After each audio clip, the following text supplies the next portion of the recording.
Friday, we had a stronger than expected non-farm payroll print. The prior was revised from 256 to 307 for the headline. Unemployment, very healthy 4%. Average earnings coming in above maximum expectations at 4.1%, prior revised up to 4.1%.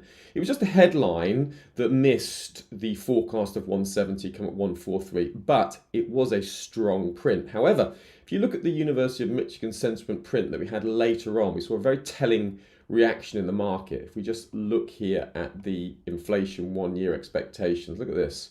The 1-year expectations for inflation jumped up from 3.3 to 4.3. So US consumers see inflation coming. Now, there was a very interesting split here. Republican voters saw little or no inflation. Democrat voters saw lots of inflation. So there was a political element to that response to that survey question.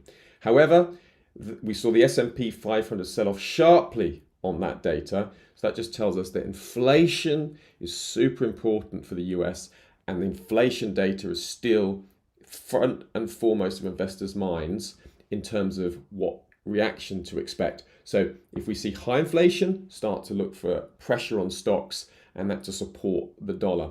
That is a very interesting reaction, because even though we had the Michigan sentiment print missing expectations across the board, the market chose to focus on the inflation projection aspect of the print, which tells you a lot. It's still inflation at the forefront of investors' minds.